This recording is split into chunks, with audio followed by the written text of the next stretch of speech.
a lot cooler in here, guys? Yes. Much cooler. Oh. This kind of technology, I guess. Thank you, Siri. We're good with all that stuff. So, my name is Michael Brennan, and I was invited to come and talk to you and tell you guys stories, and stories for the 4th of July.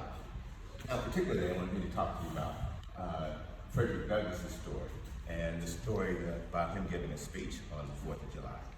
But I'm going to mix it up a little bit because, one, I've got some little bitty folks here, and we want to make sure that we keep your attention also. And Frederick Douglass' speech, when I first started researching the speech, I used to have a shirt that had a speech on it. I thought it was a speech, it just had a little excerpt.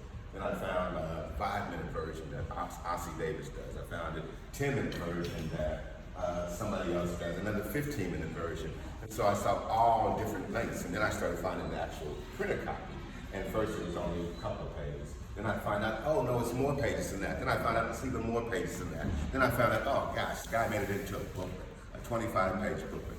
And I'm sure there's not one little kid or a grown-up in here that wants to hear you read a 25-page booklet of Frederick Douglass and the 4th of July.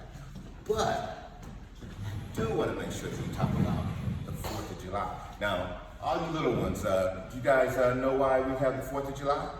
Raise your hand. Do you know why we got the 4th of July? You know why, right?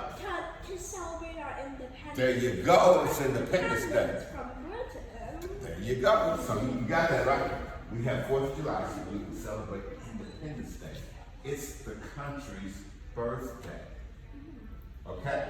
Which means it's sort of like all of our birthday. Everybody gets an extra birthday, so this is our birthday. That's why they have all the fireworks and they blow up all the kind of stuff, and we have picnics and eat food and all because we're celebrating the country's birthday. Now, this little guy back here, he knows the story of it too. See, it started off with Great Britain had 13 colonies, and America, we were part of those colonies, okay? Now, Great Britain, they were the ones in control, so they made the laws and told you what you could do, and they told you what you couldn't do. And they told you what you could do with your money and how much taxes you had to pay, and all those kinds of rules. And you know what? Those people, they didn't like all the rules that the Great Britain people tried to come up with. So they decided that they were going to come up with their own rules. And you know what they did?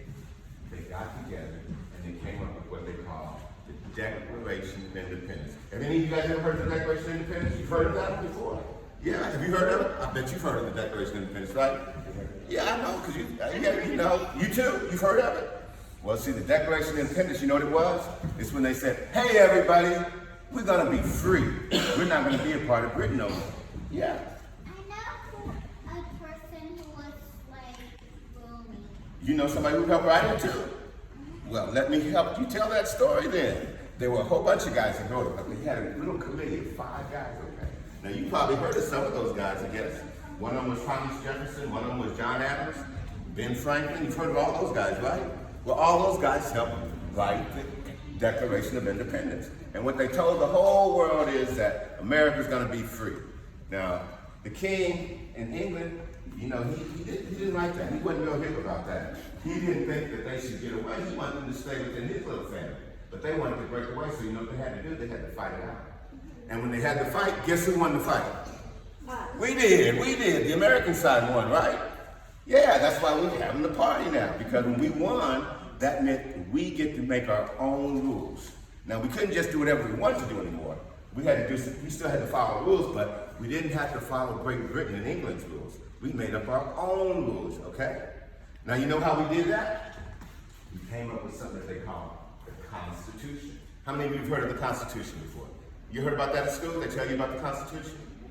Well, the Constitution is it's a bunch of laws, okay? It's a whole bunch of laws, and the law says, this is what we're going to live by. This is how everybody's going to agree to be, okay? We said that in order for us to have a more perfect union, to get this stuff right, we'll all follow all of these rules, and every now and then if we find out that we got to do something different, you know, then we just change it, and we just add some amendments and make it a little bit better. That makes sense to you? So when they came up with that Constitution, well, they left some people out, okay? So what they did was they kept adding amendments and adding more amendments so that more people could be included in. So at first it was just old guys with a lot of money who got included in. You know, if you didn't have a lot of money, you wasn't included in that. And then they said, well, maybe we better add some more people. And they started adding people who didn't have a lot of money. Even those folks got a chance to play and participate and vote. Then they said, well, what about black people? What about women? What about young people? And you know what? By now they've added so many amendments to that Constitution that just about everybody feels like they're a part of the country. That's why everybody gets to celebrate Independence Day. Did you know that? Yeah, so it's everybody's birthday because they had to go through all those changes to make all those amendments so that everybody would feel included. You wouldn't want to be left out, would you? No, see, in the first time they left you out. So later on when they made some changes, they added you back in. But it took a long, long time before they actually did that. So for a long time, we had a constitution and we had a country that didn't quite include everybody. So they were having this party. One year they were having a party. It was in 1852. Now you know 1852 is a long time ago, right? Because this is 2022 now, so that had to be a long, long time ago, right? Well, in 1852, the country was only about 70 years old, and they were having a party. And these ladies up in New York, in Rochester, New York, they were inviting everybody to come to their party, okay? And they invited Frederick Douglass to come and speak at their party. Can you imagine that? And now it wasn't a cheap party, because you know what they did? They charged everybody to come to the party. But you know how much they charged? 12 cents. So even you could probably afford to go to that party for 12 cents. Now back then, 12 cents was a lot more money than it is today, okay? So it might have been a little bit harder for you to get that 12 cents. It's been like $20 today. But everybody could come if you were willing to get a ticket. So it was like going to, you know, like when you go to the movies or go to the concert, you know, so when somebody would give a speech with Frederick Douglass, it was going to last a long time. That's why they all had to pay the little 12 cents to come to the party. So they invited Frederick Douglass to come speak at the party. Now, have you ever heard about Frederick Douglass? Who knows who Frederick? You know who Frederick Douglass is? Oh, let me tell you about Frederick Douglass. Frederick Douglass was this black guy who used to be enslaved. He used to work for people and didn't get paid, okay? And he didn't really like that, okay? Now, when he was first born, he didn't even have his mama around. His mom lived way over on another plantation, far away from him, 12 miles away. Can you imagine your mom being 12 miles away from you? That'd be too far, wouldn't it? So you know what his mom did? Every night his mom would walk 12 miles just to go see little Frederick and put him to sleep. You know, tell him stories and rock him to sleep just like your mom and dad does. That's just what his mom would do. She'd walk 12 miles back to get there back in the morning so that she wouldn't be in trouble. Because if she didn't make it back the next morning, then she'd get whipped, and that wasn't too cool. So she'd do that every day. And then finally, she got sold off, so Frederick didn't even see his mama no more. He had to hang out with his grandmother. So he'd see his grandmother every now and then, but he couldn't see his mother no more. Can you imagine never seeing your mother again? Imagine somebody taking your mommy away and you being left without a mommy. That's what happened to him. His mommy just left him. He didn't have no mommy at all. No mommy, no daddy, nobody at all that would take care of him. And then he got sold to another plantation. And then he got sold to another plantation and another plantation. And when he was about 9 or 10 years old, he was sold to a plantation where he had a really, really nice mistress. This was a real cool lady. You know the lady that ran the house? She was really nice. She had just got married, and she didn't know too much about the slavery stuff. So you know what she did? She started teaching little bitty Frederick how to read. Can you all read? Can you read? Can you read? You can read? Well, he couldn't read, so he had to learn his ABCs. He had to learn all those little words, and he had to learn how to read. And she was teaching him how to read. And you know what happened?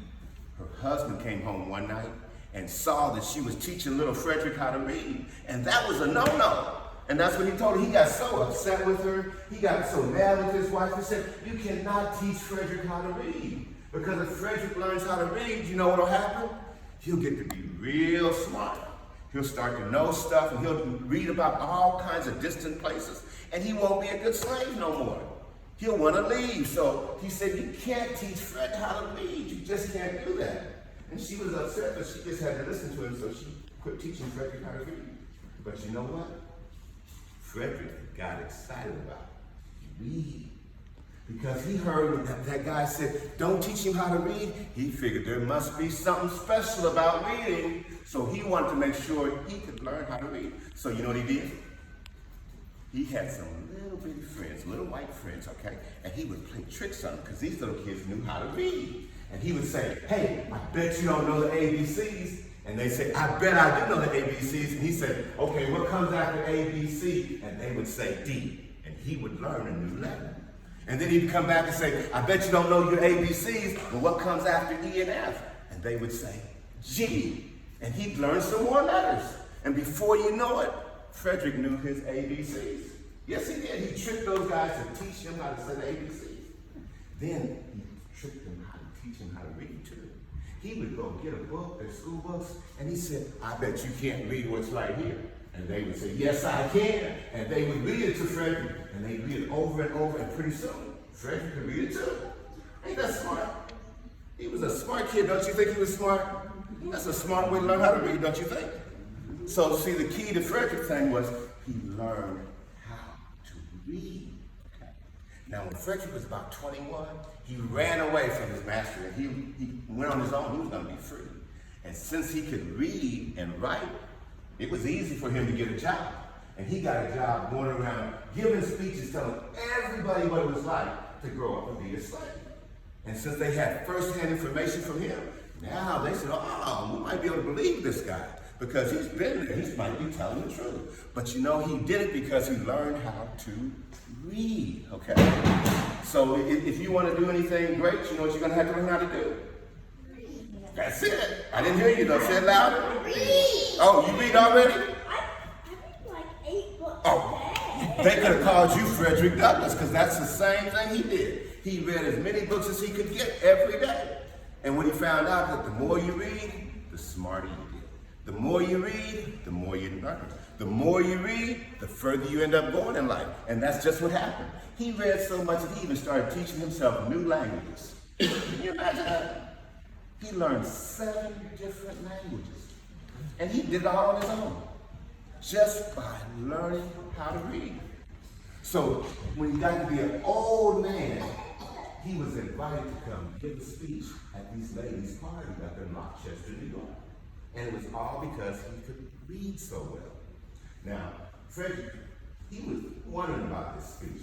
He had talked about before, but this was on the 4th of July, so he had a little question about why did they want him to come and speak on the 4th of July? And so he started off his speech. He said, look, guys, now, it's a really long speech, okay? But it was a pretty good speech, okay? He said, look, you guys you got a good country here. He said, but you're only 70 years old. That's how old the country was that year, 70 years old. But he said, you know, 70 years old, now for a man, that's old for a man, right? For a human being 70 is old. But for a country, he said, y'all just like kids. It's just a baby for a country, being 70 years old, because countries are around for thousands of years. So he said, you know, I'm glad that the country's still young, because since the country's still young, that means you got a chance to clean up some of the mistakes that you made. You get a chance to grow up. It's just like you little kids, okay? So you're still young, so you got plenty of time to learn how to read, learn how to write, learn how to do all the things that you need to grow up. And he was saying the same thing about the country, because the country hadn't got it all together yet. You know, we still had some things that we had to straighten out. And that's what Frederick was telling me. I'm glad this is only your 70th birthday, because you got a lot of learning to do. And it looks like there might still be some hope because we were still so young. Now, the crowd didn't know what Frederick was going with this conversation, but they really did pay attention and they listened really intently, okay? And then Frederick started telling them about how good they had, okay? How great it was for them to live in America. He told them about how the guys who founded the country, you know, we call them the forefathers, right? You've heard about them guys? George Washington, Oh, yeah. Thomas Jefferson, Paul Revere, you've heard all those names? John Hancock. Well, those were the, quote, the fathers of the country. They're the ones who founded all this stuff, okay? And Frederick Douglass said, you know, it's very rare that you get any one country that has that many great men at one time. You know, usually you only get one great man in a country at a time. You get like one Napoleon at a time. You know, you don't get a whole bunch of them. But these guys, it was a whole bunch of them. And all of them were great men. They were great speakers, great writers. They were just a bunch of great guys. And he said, you know, you guys should be really happy and proud that you had such great forefathers. That's what he told them. You should be proud of what they did because they had worked real hard to build this country, you know. It wasn't easy coming up with America because they had to fight a war, they had to pay for it, they had to come up with laws and rules and all kinds of things. How they were going to teach their kids, how they were going to go to church, all those things they had to figure out just as they had a country. So he knew that it hadn't been easy for them to put this whole thing together. And that's just what he told them. He said, I know it was tough. But I'm glad you're young because there's some stuff they didn't quite get together. So he said, I think you guys still need to make some more changes. See, the country still had slavery. And Frederick was trying to tell him that's just not good. You don't think it's cool for somebody else to own somebody else, do you? Everybody should be free and be able to do what they want, right? Well, that's what Frederick was trying to tell him. Nobody should be owning nobody else. They should all be free. And all you having all this great big party. He said, look at you folks. You're having a great big party. You're having a great time. You're celebrating, having picnics. But your fellow man, your fellow guy, he's still a slave, and he's not partying. He said, so what do you think the 4th of July means to a slave? It doesn't mean the same thing that it means to everybody else. He said, because see, for them, they had a reason to party and jump up and down and have fireworks because they were free, they could do whatever they wanted. But for the slaves, they couldn't do all of that. They couldn't get married. They couldn't stay with their kids. They had to work all day, and it just wasn't a good life. So Frederick was telling them, look, you guys need to make some changes. And don't you think that if things weren't going right in your family that you might want to make some changes? That's just what he was saying. You need to make some changes. He said, look, you can't be honoring your forefathers who did all this great stuff and told you that you were going to have to do some more stuff to improve it and then not do those things. He even said it's so that we can be a more perfect union. So Frederick Douglass told all these people about how they can make America even better. And you know what they did? They listened. It took them a little while to really get it, but they listened. And they had another war, and they had to come up with some new laws and all that, but eventually they got it right. Now, you know why Frederick was able to do all that? Why he was able to make that big of a difference? Because he did what? He read. He was reading, right? So if you want to do great stuff, you have to what? It starts with reading, right? You read a lot? Yes. You look like you read a lot. And I know you read a lot. I can tell. You read a lot too, right? Yeah, I can tell. Yeah. And you read 8 books? Yeah, you read the most probably, right?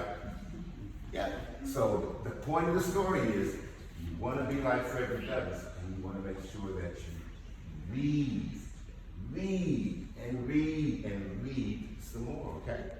Because the more you read, the more you know, okay? And if you read a whole lot, you'll know a whole lot.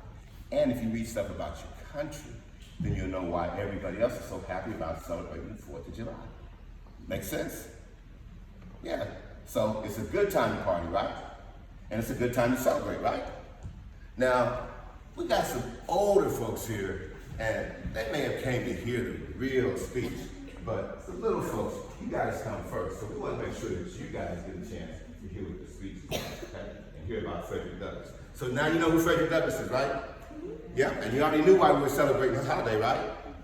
Okay, so tell me this. Can I read just a little bit of his speech to your parents so that they know some more too? Is that okay? Okay. Now, you have to be quiet for a little while because this might take me a minute. I'm not going to read you the long version. I'm going to read you the short version. Yeah, we'll go with the short version.